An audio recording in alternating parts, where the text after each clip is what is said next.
नमस्कार। मौसम स्टेशन में आपका स्वागत है। इस समय की बात करें तो उत्तर भारत में वेदर एक्टिविटी ज़बरदस्त तरीके से शुरू हो गई है। आइए सबसे पहले हम आपको दिखाते हैं कि किस तरीके की एक्टिविटी शुरू हुई है, इस समय सैटेलाइट इमेजरी में क्या दिख रहा है और आने वाले घंटों में क्या होने जा रहा है।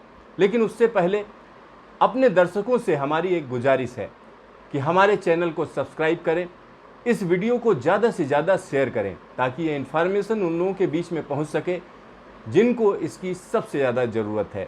तो आइए शुरू करते हैं। इस समय मौसम का क्या हाल है, तो यहाँ पर मौजूदा सैटेलाइट इमेजरी है और इसमें साफ साफ देखा जा सकता है। अगर हम देखें तो मुंबई और आसपास के इलाकों में एक्टिविटी है, उड़ीसा के आसपास, उड़ीसा और आंध्रा के इलाकों में एक्टिविटी चल रही है। साथ ही साथ एक बड़ा जो डेवलपमेंट हुआ है वो हम कह सकते हैं आज सुबह से यहाँ पर बादल दिख रहे हैं। ये भी उत्तर प्रदेश के एक बड़े इलाके में बादल दिखना शुरू हुए हैं और साथ ही साथ यहाँ पर एक जो इलाका है इस इलाके की अगर हम बात करें तो अवध वाले इलाके में आपको बादलों की आवाजाही आती हुई दिखाई दे रही है। लखनऊ के ऊपर घने बादल छाए हुए हैं।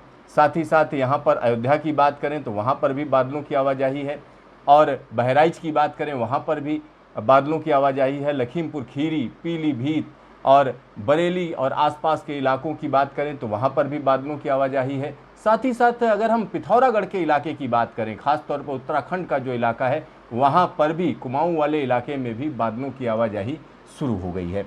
आखिरकार ऐसा क्या हुआ कि पिछले कुछ घंटों में इस जगह पर बादलों की चहलकदमी शुरू हो गई? क्यों ऐसा हुआ, किस वजह से हुआ, इसके बारे में हम आपको बताएंगे, बड़ा डिटेल में बताएंगे। और यहाँ पर आप देखिए कि मध्य प्रदेश में किस तरीके से एक्टिविटी चल रही है और विदर्भ वाले इलाके की अगर हम बात करें तो यहाँ भी कई जगहों पर एक्टिविटी चल रही है। छत्तीसगढ़ अछूता नहीं है, यहाँ पर भी एक्टिविटी लगातार चल रही है, रह रह कर एक्टिविटी हो रही है। तो इन सारे इलाकों में हम कह सकते हैं रुक रुक कर बारिश होती रहेगी। और इस समय की बात करें कि कहां कहां पर बिजली कड़क रही है, अगर हम उसकी बात करें तो देखिए जिस इलाके की हम बात कर रहे थे कि एक्टिविटी ज़बरदस्त तरीके से चल रही है, तो बिल्कुल ये हम कह सकते हैं कि एक बड़े इलाके में, खास तौर पर उत्तर प्रदेश की बात करें और ये इलाका उत्तर प्रदेश के पश्चिमी उत्तर प्रदेश और पूर्वी उत्तर प्रदेश दोनों के बीच में पड़ता है। यानी एक बड़े इलाके में ये एक्टिविटी शुरू हो गई है, नज़र आ रही है। अगर हम मध्य प्रदेश की बात करें तो यहाँ पर भी बिजली कड़क रही है और अगर हम बे ऑफ बंगाल की बात करें तो यहाँ समंदर में एकदम ज़बरदस्त तरीके से बादल गरज रहे हैं। लेकिन ये सिस्टम हम कह सकते हैं उड़ीसा की तरफ बढ़ेगा। दूसरी तरफ अगर हम चलें तो कोंकण वाले इलाके में भी एक्टिविटी चल रही है, विदर्भ के इलाके में भी एक्टिविटी है। लेकिन इस समय की अगर हम बात करते हैं ऐसा क्यों हुआ, किस वजह से हो रहा है कि अचानक उत्तर प्रदेश और उत्तराखंड में पिछले कुछ घंटों में एक ज़बरदस्त डेवलपमेंट हुआ, ये क्यों हुआ, किस वजह से हुआ? तो आइए हम आपको दिखाते हैं कि आखिरकार ऐसा हुआ क्यों।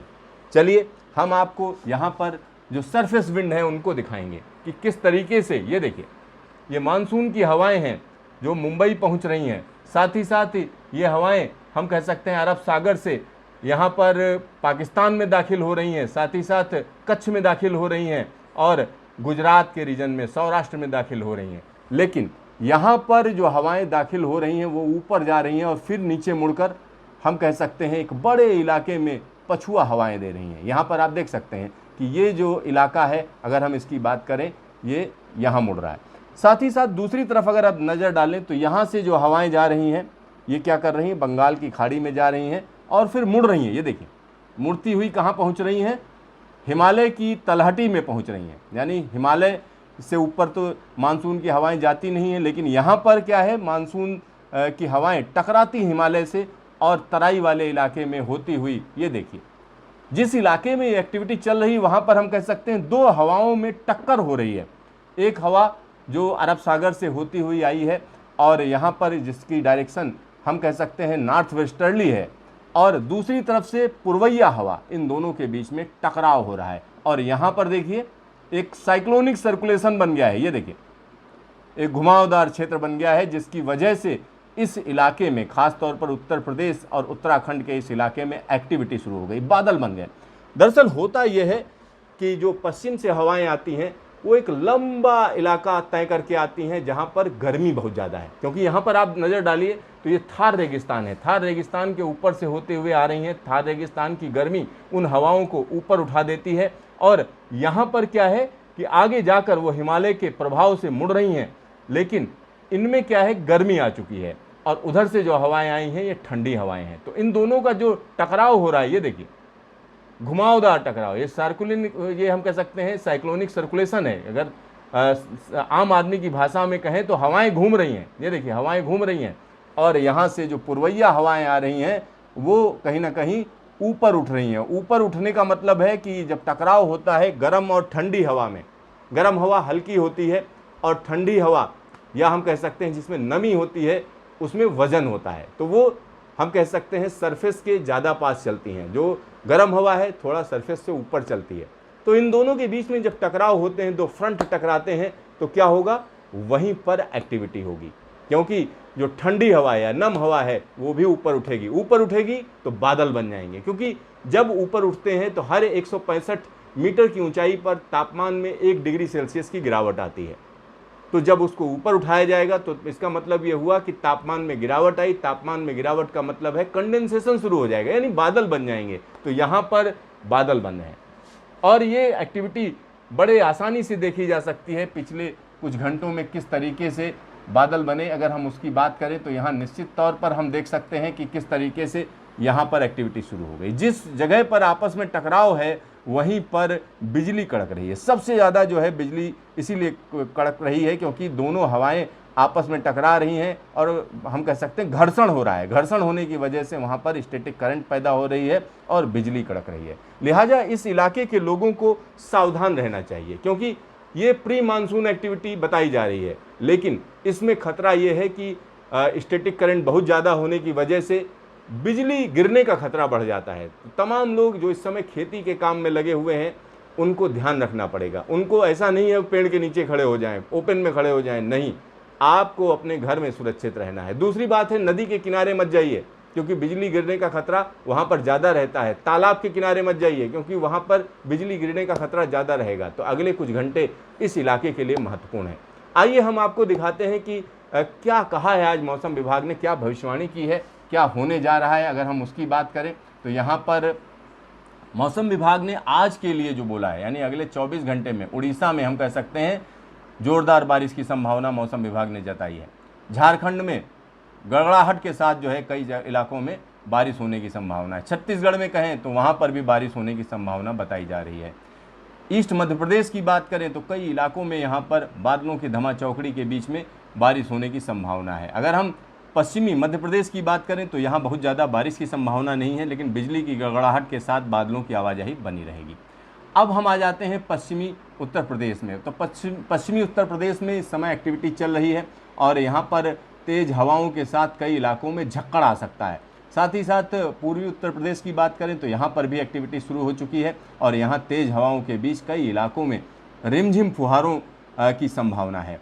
अगर हम बिहार की बात करें तो यहाँ कुछ इलाकों में बिजली की कड़क के साथ बारिश होने की संभावना है। तो जो सबसे ज़्यादा असर पड़ेगा हम कह सकते हैं वो उत्तर पश्चिम भारत की बात करें या मध्य भारत की बात करें, पूर्वी भारत की, तो ये सारे जो हम कह सकते हैं राज्य हैं वहाँ पर होना। दूसरी जो सबसे ज़्यादा एक्टिविटी चल रही है वो कोंकण गोवा में चल रही है क्योंकि स्ट्रांग सरफेस विंड्स हैं, हैवी रेन चल रही है। अगर मुंबई की बात करें तो पिछले 24 घंटे में भारी बारिश हुई है, बड़े इलाके में भारी बारिश हुई है। तो यहाँ पर हम कह सकते हैं मौसम विभाग ने वार्निंग दे रखी है। साथ ही साथ मध्य महाराष्ट्र में भी अच्छी खासी बारिश हो रही है और विदर्भ की बात करें तो यहाँ पर भी बारिश की संभावना है, रह रहकर बारिश हो रही है और यहाँ तेज़ हवाएं चल रही हैं। साथ ही साथ तेलंगाना की बात करें तो यहाँ पर भी बारिश की पूरी संभावना है, कई इलाकों में बारिश हो रही है।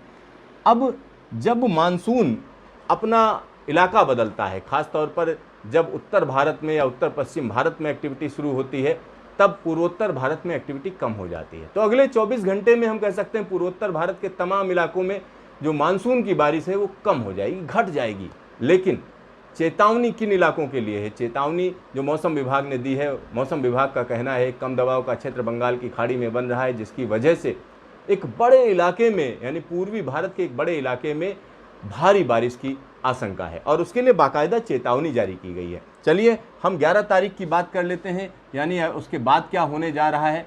जब कम दबाव का क्षेत्र बनने की जिस दिन की बात की जा रही है, उस दिन उड़ीसा में heavy rain strong surface wind, यानी उड़ीसा के लिए चेतावनी है, रेड वार्निंग है एक तरीके से। और पश्चिम बंगाल में भी झमाझम बारिश का सिलसिला 11 तारीख को शुरू होगा, झारखंड में भी, और छत्तीसगढ़ में भी जोरदार बारिश, और तेलंगाना में भी जोरदार बारिश। और बहुत से लोग जो झारखंड में इंतजार कर रहे हैं उनको हम बता दें 11 तारीख को यहाँ अच्छी बारिश होनी है, ये मौसम विभाग का कहना है। बिहार में भी यही संभावना मौसम विभाग ने जताई है, पूर्वी उत्तर प्रदेश में भी, और साथ ही साथ पश्चिमी उत्तर प्रदेश की भी बात यही है कि यहाँ थंडर स्टॉर्म लाइटनिंग का दौर जारी रहेगा। अगर हम उत्तराखंड की बात करें तो यहाँ पर हम कह सकते हैं 2 हवाओं के टकराव की वजह से कई इलाकों में जोरदार बारिश होने का अनुमान जताया जा रहा है। और दिल्ली, हरियाणा, चंडीगढ़ की बात करें तो यहाँ पर भी थंडर स्टॉर्म लाइटनिंग होगी, पंजाब में भी इसका असर रहेगा। और राजस्थान के लोग जब बार बार पूछ रहे हैं यहाँ क्या होगा, तो उस इलाके में बहुत कुछ नहीं होना है, क्योंकि वहाँ गर्मी रहेगी। और इसी गर्मी की वजह से हम कह सकते हैं कि हवाओं में खिंचाव हो रहा है, और जिसकी वजह से यानी ये पूरे इलाके में मानसून की एक्टिविटी बढ़ी है। तो जो राजस्थान की गर्मी है वो कहीं ना कहीं मानसून की एक्टिविटी को बढ़ावा दे रही है। लिहाजा राजस्थान के लोगों को अभी नहीं सोचना चाहिए कि वहाँ बारिश हो जाएगी, क्योंकि उस इलाके में मानसून सबसे आखिर में पहुँचता है। तो राजस्थान के लोगों को अभी गर्मी बर्दाश्त करनी पड़ेगी। तो आने वाले समय में किस तरीके का मौसम रहेगा, मौसम विभाग क्या कह रहा है, क्या क्या चेतावनी है, ये सारी जानकारी हम आपको पल पल देते रहेंगे। हर एक बुलेटिन में आपको हम बताएंगे, लेकिन उसके लिए आपको मौसम स्टेशन को सब्सक्राइब करना पड़ेगा, और इस वीडियो को जितना शेयर कर सकते हैं उतना शेयर करना पड़ेगा। हमारे वीडियो को लाइक करना ना भूलें। तो देखते रहिए मौसम स्टेशन, फिर मिलेंगे दोबारा।